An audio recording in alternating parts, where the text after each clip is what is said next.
Baik, Assalamualaikum warahmatullahi wabarakatuh. Sebelumnya terima kasih kepada Bu Fatma dan Bu Iken telah mempersilahkan kelompok kami untuk menyampaikan hasil dokumen HACCP untuk produk puding buah naga. Untuk tim HACCP kami yaitu ada Wafda Umaira Alhansa sebagai ketua, lalu Naila Arista Fauzia sebagai anggota bagian QA, lalu Intan Mayangsari, anggota sebagai QC, Hilma Maula, anggota sebagai produksi, dan Ilma Nur Islami, anggota sebagai pengoperasian alat proses thermal dan kalibrasi. Lalu untuk deskripsi produk, itu nama produknya puding buah naga susu rendah lemak atau eh, namanya Drago Latte. Untuk komposisi produknya ada buah naga merah matang, susu rendah lemak, air, agar-agar bubuk plain, pemanis rendah kalori atau madu. Karakteristik produk akhirnya ini warnanya untuk kemerahan, lalu aroma khas buah naga dan susu, lalu rasa sedikit manis. Metode pengolahannya ini pencucian, pengupasan, penimbangan, pemotongan, penghalusan dengan blender, pencampuran bahan, pengadukan, pemanasan, penambahan pemanis, penambahan pure, pengadukan, pemanasan, pencetakan, pendiaman, pendinginan, pelepasan dari cetakan, dan penyajian. Lalu untuk metode pengawetannya ini menggunakan pendingin pada suhu kurang lebih 4 derajat Celcius. Untuk pengemasan primernya ini tin wall cup, food grade, bersegel plastik. Lalu pengemasan untuk transportasinya ini plastik tebal dilengkapi dengan insulated cooler box, thermal bag, atau ice gel pack. Untuk kondisi penyimpanannya ini suhu refrigerator kurang lebih 4 derajat Celcius, umur simpannya 1 sampai 3 hari di suhu kurang lebih 4 derajat Celcius. Metode distribusinya ini distribusi langsung dan online oleh tim marketing. Lalu petunjuk pelabelan khususnya ini bahan alergen dicetak tebal yaitu susu rendah lemak. Lalu cantumkan tanggal produksi, komposisi bahan, berat bersih, dan instruksi penyimpanan. Pengawasan khusus dalam distribusinya ini menghindari paparan sinar matahari secara langsung. Lalu gunakan insulated container selama pengiriman serta pastikan suhu tetap di bawah 10 derajat Celcius. Tempat penjualannya ini secara langsung atau online tanpa membuka gerai, lalu petunjuk penggunaannya ini ready to eat.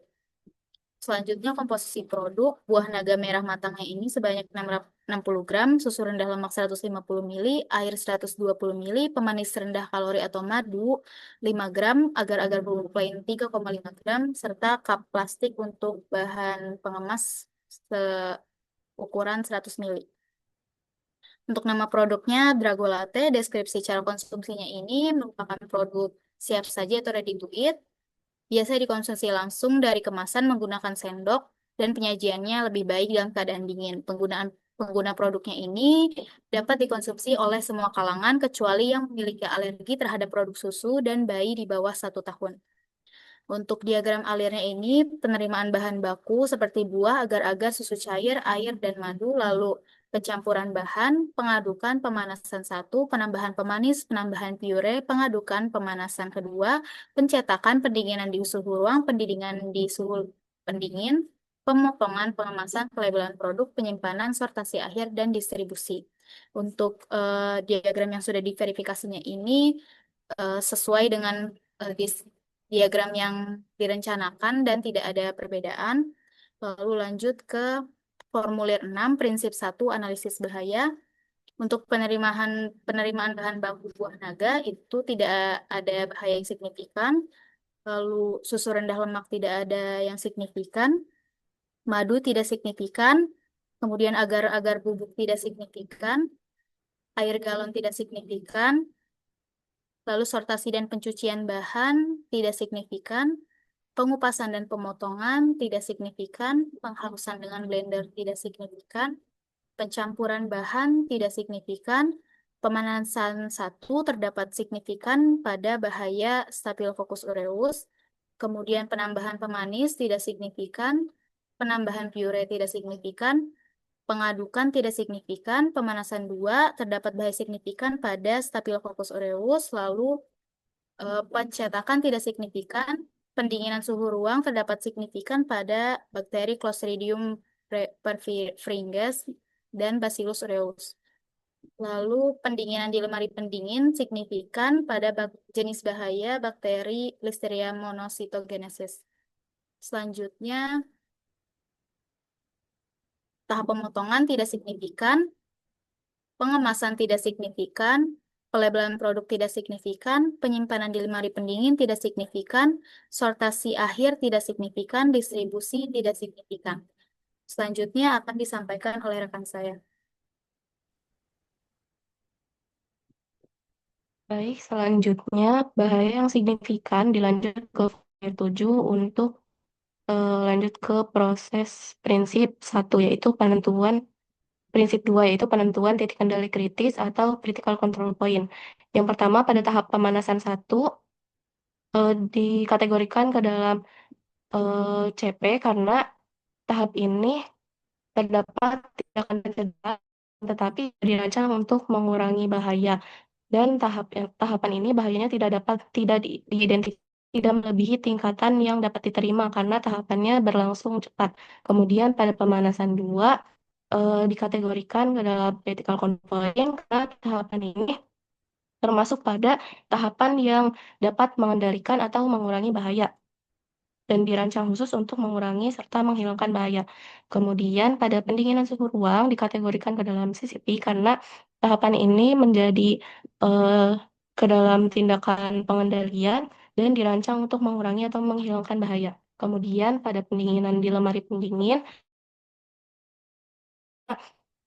terdapat tindakan pengendalian dan dirancang untuk mengurangi bahaya. Lalu untuk eh, bahaya yang masuk ke dalam kategori CCP, lanjut ke formulir 8, yaitu penentuan batas kritis. Pada pemanasan 2 batas kritis ditentukan yaitu suhu adonan ketika dipanaskan mencapai 90 derajat Celcius selama 3 menit.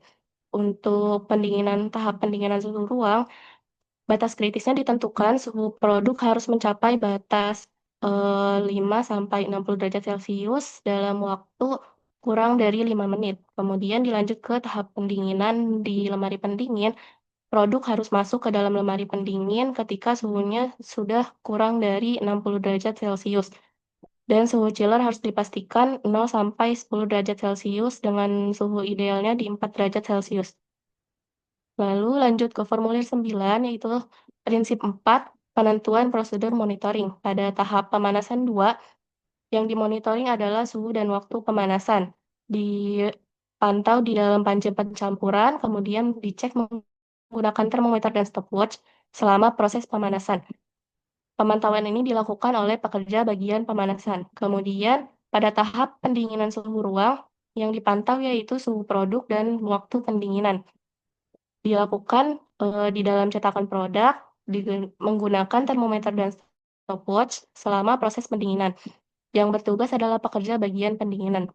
Lalu pada tahap pendinginan di lemari pendingin, yang dipantau yaitu suhu chiller, suhu produk saat masuk, dan waktu pendinginan. Dilakukan di dalam chiller eh, dengan cara mengecek suhu chiller dan cek suhu produk menggunakan termometer. Dilakukan monitoring ini setiap 2 sampai 4 jam oleh pekerja bagian pendinginan. Lalu dilanjut ke formulir 10, pada prinsip 5 ini ditentukan tindakan koreksi. Pada tahap pemanasan 2, tindakan yang harus segera dilaporkan yaitu yang segera yaitu melaporkan kepada supervisor bagian produksi, menghentikan perhitungan waktu serta proses pemanasan dihentikan. Untuk yang melakukan tindakan koreksi itu operator produksi, kemudian pencegahannya memastikan suhu produk dan waktu pemanasan sesuai dengan standar. Hal ini dilakukan oleh teknisi dan operator produksi. Kemudian dilanjut pada tahap pendinginan suhu ruang. Tindakan koreksi yang segera yaitu jangan dikonsumsi atau produk ini dieliminasi jika di suhu ruang lebih dari 1 jam atau suhu berada pada danger zone. Kemudian memastikan ruangan bersih dan segera pindahkan ke kulkas bersuhu 4 derajat Celcius serta melaporkan ke supervisor produksi. Untuk pencegahan, memastikan suhu ruang tidak terlalu panas, memastikan waktu pendinginan tidak kurang atau lebih dari 5 menit, dan memastikan temperatur suhu ruangan dalam keadaan tidak rusak dilakukan oleh supervisor produksi dan teknisi. Kemudian pada pendinginan di lemari pendingin, Tindakan yang harus segera dilakukan yaitu memindahkan produk ke chiller lain yang suhunya sesuai, yaitu berada pada 0 sampai 10 derajat Celcius dan melaporkan ke supervisor produksi. Untuk tindakan pencegahannya, sebelum menggunakan chiller, pastikan chiller dalam kondisi baik, suhunya berada di 0 sampai 10 derajat Celcius dan tidak rusak. Dilakukan oleh teknisi. Kemudian dilanjut ke formulir 11, pada prinsip 6 dilakukan penetapan prosedur verifikasi. Pada pemanasan 2, yang diverifikasi yaitu kalibrasi stopwatch dan termometer makanan yang dilakukan dari pihak internal yaitu teknisi dan pihak eksternal yaitu badan KAN. Kemudian review data hasil kalibrasi dan analisis mikrobiologi produk akhir oleh QC mikrobiologi. Kemudian pada tahap pendinginan suhu ruang yang harus diverifikasi yaitu kalibrasi termometer ruangan dan stopwatch oleh pihak internal yaitu teknisi dan pihak eksternal yaitu badan KN, kemudian review data hasil kalibrasi serta analisis mikrobiologi oleh QC mikrobiologi. Lalu pada tahap pendinginan di lemari pendingin yang harus diverifikasi yaitu kalibrasi termometer dan sensor chiller oleh pihak internal itu teknisi, serta pihak eksternal itu badan KN, kemudian review data hasil kalibrasi dan analisis mikrobiologi oleh QC mikrobiologi. Kemudian masuk ke formulir 12, pada prinsip 7, dilakukan penetapan sistem dokumentasi. Pada tahap pemanasan 2, yang didokumentasi yaitu buku kalibrasi, kemudian data hasil kalibrasi termometer dan stopwatch. Lalu pada pendinginan suhu ruang yang didokumentasi yaitu calibration book, data hasil kalibrasi termometer dan stopwatch, kemudian data dokumen hasil mikrobiologi. Dan pada tahap pendinginan di lemari pendingin yang didokumentasi yaitu calibration book, kemudian dokumen hasil mikrobiologi, data hasil kalibrasi termometer, dan sensor chiller. Sekian dari kelompok kami. Terima kasih. Wassalamualaikum warahmatullahi wabarakatuh.